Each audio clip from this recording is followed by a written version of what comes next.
নমস্কার, অ্যাস্ট্রোস্কোপ ইউটিউব চ্যানেলে সকলকে স্বাগত জানাই। আজকে আমরা বৃশ্চিক রাশির ব্যাপারে আলোচনা করব।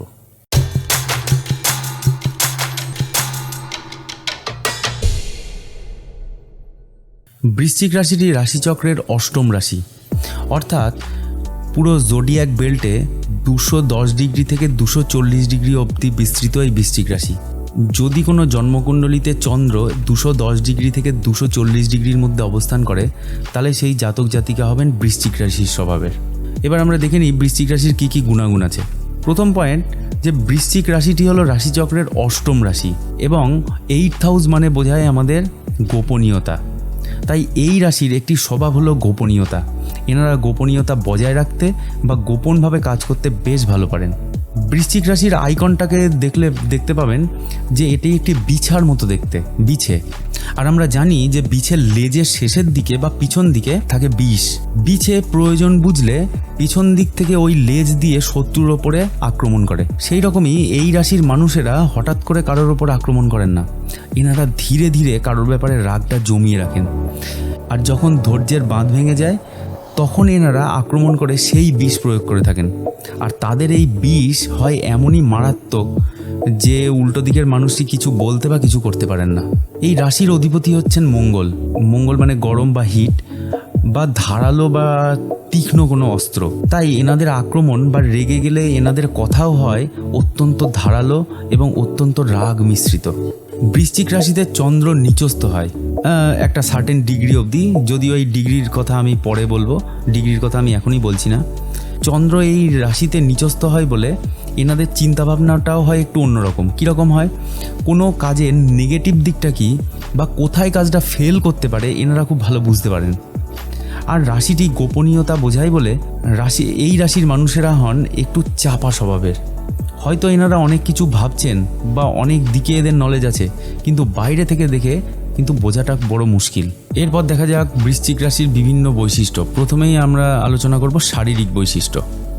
কীরকম, এনাদের উচ্চতা একটু স্বাভাবিকের থেকে বেশি হয়, হাত দুটি লম্বা এবং পেশিবহুল হয়, এনাদের ছোট কোকড়ানো চুলও হতে পারে।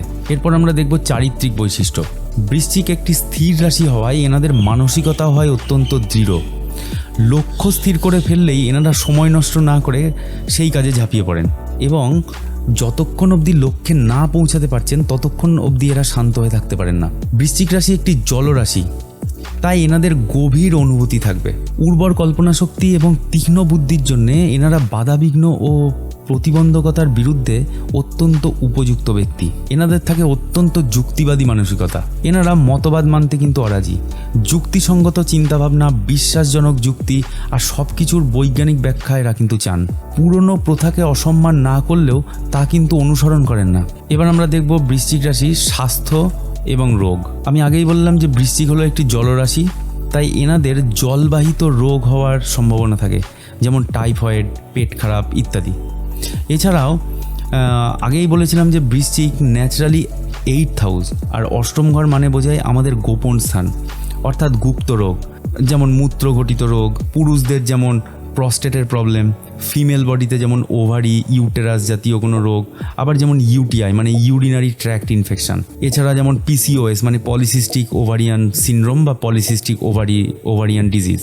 বৃশ্চিক একটি জলরাশি হওয়ায় এনাদের জলবাহিত রোগ হওয়ার সম্ভাবনা থাকে, যেমন টাইফয়েড, পেট খারাপ ইত্যাদি। এছাড়াও বৃশ্চিক রাশি নির্দেশ করে আমাদের জননেন্দ্রিয় বা রিপ্রোডাক্টিভ অর্গ্যান, তাই এনাদের বিভিন্ন যৌন রোগ হওয়ার সম্ভাবনা থাকে।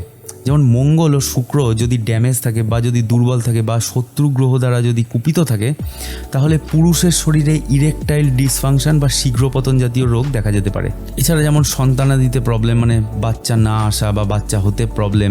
এছাড়া বিভিন্ন পায়ুর রোগ যেমন অর্শ ইত্যাদি হওয়ার মতো সম্ভাবনা থাকে। এবার আমরা দেখব বৃশ্চিক রাশির অর্থভাগ্য। আর্থিক ব্যাপারে এনারা বেশ ভাগ্যবান। বৃহস্পতি আমাদের 2nd হাউসের কারক গ্রহ, অর্থাৎ বৃহস্পতি আমাদের প্রধান অর্থকারক গ্রহ।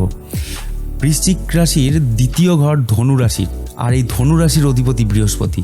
তাই স্বভাবতই এনারা অর্থের ব্যাপারে বেশ ভাগ্যবানই হয়ে থাকেন। এনাদের একটা স্বভাব আছে যে সাধ্যের বাইরে গিয়ে খরচা করা। রাশি অধিপতি মঙ্গল এনাদের বানান ইম্পালসিভ বা অধৈর্য, তাই এনারা সব কাজেই হন একটু বেশি তৎপর। আবার 12th হাউস মানে তুলা রাশি বা ব্যয় স্থানের কারক গ্রহ হলো শুক্র, তাই এনারা নামি দামি জিনিসের পেছনে অর্থ ব্যয় করে থাকেন। এরপরে দেখি আমাদের পেশা।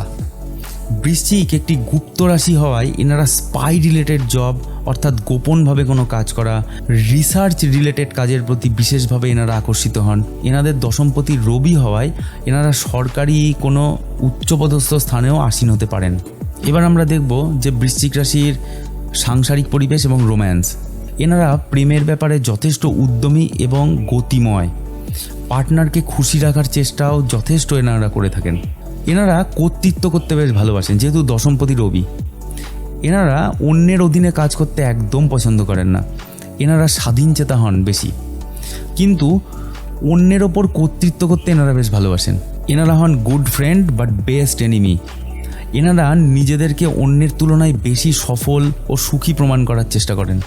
এনারা বেশ মিশুকে হন। এনারা অল্প সময়ে বন্ধুত্ব করতে পারেন এবং ঘনিষ্ঠ হয়ে থাকতে পারেন, কিন্তু একবার শত্রু হয়ে গেলে এনাদের মতো শত্রু কিন্তু আর হয় না। ওভারঅল বৃশ্চিক রাশির ব্যাপারে আলোচনা করা হলো। ইন্ডিভিজুয়াল রাশিচক্রে চন্দ্র যদি শুভ গ্রহ দ্বারা দৃষ্ট না থাকে বা যদি পাপ পীড়িত হয়, তাহলে বৃশ্চিক রাশির এই স্বভাব চেঞ্জও হয়ে যায়। কখনোই কিন্তু কাউকে এটা ভাবা উচিত নয় যে বৃশ্চিক রাশির একটি ডিগ্রিতে চন্দ্র নিচস্থ হয় মানে আমাদের সকলের মন মানসিকতা খারাপ হবে। এটা ঠিক না, কিন্তু এটা ঠিক যে এনারা একটু বেশি কোনো জিনিসের ব্যাপারে চিন্তা করেন এবং এনাদের চিন্তাভাবনাটা কখনো স্টপ হয় না। এনারা অনেক বেশি দূর ভেবে ফেলেন, কিন্তু এটা কিন্তু খারাপ জিনিস নয়। কোনো একটা জিনিসের ভালো এবং খারাপ দুটো দিকই আমাদেরকে বোঝা উচিত। এনারা খারাপ জিনিসটা একটু বেশি ভালো বুঝতে পারেন। উচ্চস্থ আর নিচস্থ গ্রহের ব্যাপারে ভিডিও আছে আমার ইউটিউব চ্যানেলে, আই বাটনে ট্যাপ করে আপনারা দেখতে পারেন। ঠিক আছে, আজ এই পর্যন্তই। নেক্সট ভিডিওতে আবার অন্য কিছু নিয়ে আলোচনা হবে। Thanks for watching and keep supporting.